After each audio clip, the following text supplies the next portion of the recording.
మొన్నటి ఎలక్షన్తో ప్రూవ్ అయిందా లేదా? ఎన్ని డబ్బులు ఖర్చు పెట్టినా నేను అదే మొత్తుకున్నాం. గాలి అనేది ఒకటి ఉంటుంది. మొదటి నుంచి ఒకటే మొత్తుకున్నా. నాకు నమ్మకం, బలమైన నమ్మకం.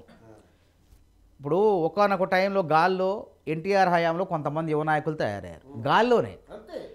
తర్వాత కేసీఆర్ హయాంలో మా సహచర విద్యార్థి ఉద్యమకారులు ఏం లేకపోయినా పారాగాన్ చెప్పులతో ఉన్నవాళ్ళు కూడా ఎంపీలు, ఎమ్మెల్యేలు అయ్యారు, కార్పొరేషన్ చైర్మన్లు అయ్యారు. నేను కూడా అదే వాదించేవాడిని.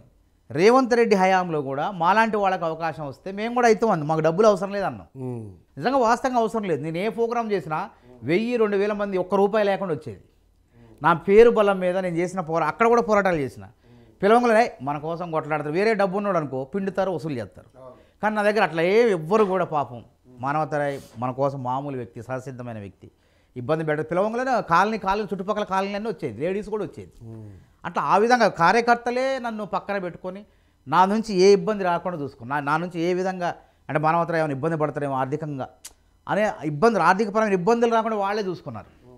అంటే ఆ విధంగా మనం ఇట్లాంటి నాయకుడు అయితే మనకు ఉపయోగపడతారు, మనలో ఉంటాడు అనుకున్నారు. కానీ ఆడ ప్రజలు అనుకున్నది మేము అనుకున్నది కాకుండా వేరే రకంగా అయిపోయింది. సరే ఇది జరుగుతుంది రాజకీయాల్లో కామన్గా సహసిద్ధంగా జరుగుతుంది. కానీ మనకు ఒక రోజు వస్తుంది, మనకంటూ ఒక రోజు వస్తుంది. ఆ రోజు కోసం వెయిట్ చేస్తాను. ఆ రోజు కోసం వెయిట్ చేసి అది తెల్లగైంది. అదే దాదాపు 23 సంవత్సరాలు అర్థం చేస్తాను. నా సగం వయసు కాంగ్రెస్ పార్టీలో ఉంది, ఒక 10 రోజుల అనుభవం బీఆర్ఎస్లో ఉంది. కానీ మానవతరాయ్ గారు, బీఆర్ఎస్లోకి మీరు వెళ్ళడానికి గల కారణాలు చెప్పారు. కానీ అదేవిధంగా కేసీఆర్ గారు కూడా మీకు బాగానే ముట్ట చెప్పారు అనేది బయట ట్రోల్ అవుతా ఉంది. ఇప్పుడు ముట్ట చెప్తే అసలు ఇందులోకి ఎందుకు రావాలి చెప్పండి, అవసరం ఏముంది? అట్లా అనుకుంటే మరి గెలిచిన ఎమ్మెల్యేలు కూడా ఇందులో అట్లా కాదు. ఇప్పుడు ముట్ట చెప్పిండంటే నాది డిఫరెంట్. అసలు అవకాశం ఏంది? నేను ఎమ్మెల్యేనా లేకపోతే ఇంకేంది? నాకు టికెట్ రాక గత్యంతరం లేక ఏమని మీరు కొట్లాడి తత్వం ఉన్నటువంటి వ్యక్తి ఈడొక పులిపిల్ల అనే ఉద్దేశంతోనే పిలుచుకున్నాడు. అది రేపు పొద్దున గట్టిగా ఫైట్ చేసే అవకాశం. నేను ఏం చేసిన అంటే కసితోనే ఉన్నా. నేను బాధలో ఉన్నా, ఆవేదనలో ఉన్నప్పుడు నన్ను తట్టారు. ఇట్లా యువతల వాళ్ళు పలకరించలేదు, బుజ్జగించలేదు. తట్టినప్పుడు నేను ఆటోమేటిక్గా అరే నేను కొట్లాడినోడే నన్ను పిలుస్తుండు, వానిపైన ఎప్పుడైతే పోరాటం చేసినా వాళ్ళే నన్ను పిలుస్తున్నారు. ఇంక మన ఇందులో అవకాశం లేదు. మనకు గెలిచినా ఉన్నా మనకు ప్లేస్ లేదు. అక్కడ గెలిచినా వాళ్ళు సిట్టింగ్ అవుతారు. కానీ ఒక బక్కా జడ్సన్ లాగా ఎందుకు ఉండలేకపోయారు మీరు? బక్కా జడ్సన్ వేరు, మానవతరాయ్ వేరు. బక్కా జడ్సన్ నాకు పోలికెట్ట చెప్పండి. బక్కా జడ్సన్ తెలంగాణ ఉద్యమకారుడు కాదు. బక్కా జడ్సన్ ఇప్పుడు తయారైన ఉద్యమకారుడు. మేము మొదటి నుంచి తెలంగాణ ఉద్యమం చేసినాం, పోరాటాల్లో ఉన్నాం, జైళ్ళకు పోయినాం, కొట్లాటల్లో ఉన్నాం. అకస్మాత్తుగా వచ్చినటువంటి నాయకుడు బక్కా జడ్సన్ గారు. సరే వారిని పోరాటాన్ని కించపరచను.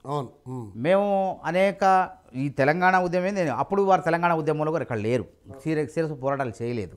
వారు కొంత నేపథ్యం ఏంటంటే సీమాంధ్ర నాయకులు దగ్గరకు ఉన్నారు. వాళ్ళు మేము విభేదించి మేము కొట్లాడినాం అప్పుడు. కాబట్టి బక్కా జడ్సన్ ఉన్నాడు, ఇంకొక ఆయన ఉన్నంటే కాదు. నేను మనిషిని, దేవుణ్ణి కాదు. నేను ఎందుకంటే బక్కా జడ్సన్ ఏ నియోజకవర్గంలో పోయి పనిచేసిండు? సీరియస్గా చెప్పండి, ఏ నియోజకవర్గంలో పనిచేసిండు చెప్పండి. ఇప్పుడు ఆయన వర్ధనపేట అడిగిండు, దరఖాస్తు చేసిండు. కానీ నేను పనిచేసినట్టు పార్టీ పరంగా వేలాది మంది, వందలాది మంది వేసుకొని పనిచేసిండా? నేను తిరిగిన గ్రామాలు తిరిగారా వాళ్ళు ఎవరన్నా? కానీ రాష్ట్రంలో ఎవడు తిరగలేదు నేను తిరిగిన గ్రామాలు. 14,000 గడపలు తిరగటం అంటే ఏంది అసలు? ఒక చరిత్ర. ఆ రిపోర్ట్ పార్టీ దగ్గర కూడా ఉన్నది.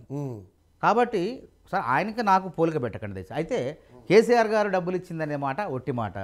నిజంగా ఇచ్చిన మరి ఇప్పుడు రేవంత్ రెడ్డి గారు కూడా ఇచ్చిండు అంటున్నారు. నువ్వు ఇందులోకి వచ్చిన అధికార పార్టీలోకి మరి రేవంత్ రెడ్డి గారు ఏమి ఇచ్చిండు అంటున్నారు. అంటే సరే అంత విలువ ఉందా అని నాకు అర్థమైంది. అంటే విలువ అంటే రేవంత్ రెడ్డి గారు ఇవ్వకపోయినా ఏదో పదవి ఇస్తాడనే ఉద్దేశంతో రావచ్చు. అట్లా కాదు కదా. ఇప్పుడు కాంగ్రెస్ పార్టీ గర్వాప్స్ పెట్టింది, నా కష్టం ఉంది, నా కృషి ఉన్నది ఇందులో. కాబట్టి గర్వాప్సి పెట్టిన నాలాంటి నిజంగా పెట్టాలంటే నాలాంటి వాళ్ళ కోసమే ఇది గర్వాప్సి పెట్టారు. హైకమాండ్ కూడా తెలుసు కదా. పాపం కష్టకాలంలో పార్టీలో ఉండి చివరికి టికెట్ రాక పార్టీ మారినోళ్ళు అని తెలుసుకొని పార్టీ రమ్మని చెప్పింది. ఇప్పుడు గర్వాప్సి పెట్టారన్న. అవును. ఇప్పుడు తీసుకున్న ఎమ్మెల్యేలందరూ కూడా గర్వాప్సి మీ వాళ్ళు అట్లా కాదు. ఇప్పుడు గర్వాప్సి కాదు అంటే ఉన్నారు కొంతమంది పాత వాళ్ళు కదా. ఇప్పుడు కేశవరావు గారు కూడా పాత వ్యక్తి, సొంత వ్యక్తి. దానం నాగేంద్ర గారు పాత వ్యక్తి. అందరూ పాత వ్యక్తులే. పిలుస్తారు, అందరినీ రమ్మని వస్తున్నారు, అభివృద్ధి కోసం వస్తున్నారు. వాళ్ళు అనుకున్నటువంటి నియోజకవర్గం అభివృద్ధి చెందాలి, వాళ్ళ ప్రాంతం అభివృద్ధి చెందాలి. కాబట్టి ప్రతిపక్షంలో ఉంటే ఏంటి, రాజకీయాలు కూడా అప్డేట్ అయినాయి, మారిపోయినాయి కదా, ఒకప్పుడులాగా కాదు కదా. దీనికి రాజ్యం పోసిందే కేసీఆర్ గారు. అవసరం లేకపోయినా 80 మంది ఎమ్మెల్యేలు ఉన్న కాంగ్రెస్ ఎమ్మెల్యేలని 12 మందిని లాక్కోవటం, కాంగ్రెస్ని నిర్వీర్యపరచడం, బలహీనపరిచే ప్రయత్నం చేయటం, ప్రతిపక్షం లేకుండా చేయటం, అనేక రకాల అవమానాలు చేయటం, కాబట్టి మళ్ళీ నేను 100 సార్లు చెప్పిన ఎవడైతే ఎట్లా చేసినా మళ్ళీ వాళ్ళకి అది ఎదురైద్దని చెప్పిన. కానీ ఫిరాయింపుల చట్టం ప్లాన్ చేసిందే మీరుగా, మీ కాంగ్రెస్ పార్టీగా. ఫిరాయింపుల చట్టం ఆ రోజు పెట్టిన అంటే ఇట్లా ఆయారాములు గయారాములు ఉంటున్నారని చెప్పేసి పటిష్టంగా రాజీవ్ గాంధీ గారు ఉన్నప్పుడు ఫిరాయింపుల చట్టం తీసుకొచ్చినాం, అంటే విలీనం కావాలని చెప్పినాం. మరి ఇప్పుడు ప్రతి చట్టంలో ఉన్నటువంటి లొసుగులను ఆసరా ప్రతి ఒక్కళ్ళు కూడా ఆసరా చేసుకుంటున్నారు. ఇప్పుడు నేరస్తులు చేసుకుంటున్నారు కూడా అనేది అదే, మేము ఫిరాయింపులకు తెరలేపలేదు, విలీనానికి అవును. ఒక చట్టం ప్రకారం ఒక ఎమ్మెల్యేలు ఒకళ్ళు ఇద్దరు పార్టీ మారితే అది తప్పు, ఫిరాయింపుల చట్టం కింద చట్ట వ్యతిరేకం అవుతుంది. 10 మంది 12 మంది వస్తే 1/3 2/3 మెంబర్స్ వస్తే అది ఒక చట్ట ప్రకారం విలీనం కావచ్చు, పార్టీలో ఓ ప్రతిపక్ష నాయకత్వం కింద రావచ్చు అని చెప్పి ఒక చట్టంలో ఉంది అందులో. అంతేగాని ఆ విధంగా చేసినాం. కానీ మేము ఈ విధంగా మేము అధికారంలో ఉన్నప్పుడు ఇంకా ఇట్లా విచ్చలవిడి చేస్తే ఈ దేశంలో ఒక జాతీయ పార్టీ బీజేపీ పుట్టేదా, ఒక ప్రాంతీయ పార్టీ ఇన్ని పుట్టాయా? ఇలా అన్ని పార్టీలు బతకడానికి, అన్ని పార్టీలు కొత్త నాయకత్వం రావడానికి కారణం కాంగ్రెసే కదా. కాంగ్రెస్ ఉదారంగా ఉంటుంది, అందరినీ గౌరవిస్తుంది, అందరినీ రమ్మంటుంది, అందరినీ చూసుకుంటుంది. అంతేగాని ఏకపక్షంగా నియంతృత్వం. ఇలా సెక్రటరేట్ ఉంది, కుప్పలు మొన్న పోతే అంటాడు అయ్యో ఒకప్పుడు పురుగు వచ్చేది కాదు, ఇలా కుప్పలు వస్తున్నారు, క్యాంటీన్లో భోజనం కట్టలేదు మాకు అంటాడు ఒకడు. అంటే ఆ విధంగా స్వేచ్ఛ ఉంటుంది అందరికీ. కానీ ప్రాంతీయ పార్టీలో ఆ స్వేచ్ఛ ఉండదు, వేరే పార్టీలో కూడా ఆ స్వేచ్ఛ ఉండదు, నియంతృత్వం ఉంటుంది.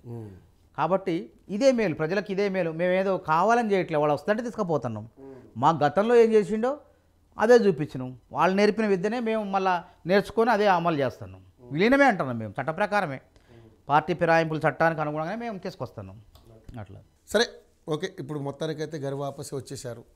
ఏదంటే మీరు పార్టీ మారారన్న ఆ 10 రోజులు కొంచెం ఇబ్బందికరమే, కానీ బట్ మళ్ళీ మీ గూటికి మీరే చేరుకున్నారు. సో ఏంటి ఇప్పుడు ఏంటి, ఏమైనా ఆఫర్ ఇచ్చారా, ఏమైనా చైర్మన్ పదవి కానీ అట్లా? అవన్నీ మన కష్టాన్ని బట్టి ఇస్తారు. ఇప్పుడు తప్పకుండా మనం ఆశావాదం, ఎందుకంటే చాలా ఉన్నాయి, అదే కొన్ని ఆశావాదంగా ఉన్నాయి, మనం ఇంకా కష్టపడాలి. మీకు అయితే న్యాయం జరగాలి, నేను కూడా కోరుకుంటున్నాను. ఎందుకంటే కష్టపడ్డారు మీరు, కష్టాన్ని మేము కూడా చిత్రీకరించాం, చూసాం. అందుకని ఎందుకంటే మీకు న్యాయం జరగాలి. అసలు మానవతరాయ్ గారి పార్టీ మారారంటే మేమే జీర్ణించుకోలేకపోయాం. సో ఇప్పుడు న్యాయం జరగాలని మేము కూడా కోరుకుంటున్నాం. బట్ అటువంటి సంకేతాలు ఏమైనా ఉన్నాయా? మళ్ళీ ఇప్పుడు కూడా మళ్ళీ ఎవరైనా కాళ్ళు ఏళ్ళు బట్టి లాగే వాళ్ళు ఎవరైనా ఉన్నారు? పార్టీ ఇప్పుడు ఏంటంటే టికెట్ రాని వాళ్ళకి, సీరియస్ ఆస్పిరెంట్స్కి కూడా అవకాశం ఇచ్చింది మొన్న. తర్వాత మనం ఎప్పుడు కూడా నిరంతరంగా పార్టీ గొంతుకుంటాం కాబట్టి ఇప్పుడు మనలో వచ్చిన దగ్గర నుంచి పార్టీ గొంతుకున్నాం. పార్టీ కోసం ఎక్కడ ఏ చూసినా సరే ఆర్టికల్స్ రాయటం, ఆంధ్రజ్యోతి వాటిలో ఎడిటోరియల్ బోర్డ్స్ రాయటం ఇవన్నీ చేస్తున్నాం. కాబట్టి పార్టీ కోసం పనిచేస్తున్నాం కాబట్టి పార్టీ తప్పకుండా వస్తుంది కదా, అవకాశం ఇస్తుంది అనేది నమ్మకం ఉంది అంతే.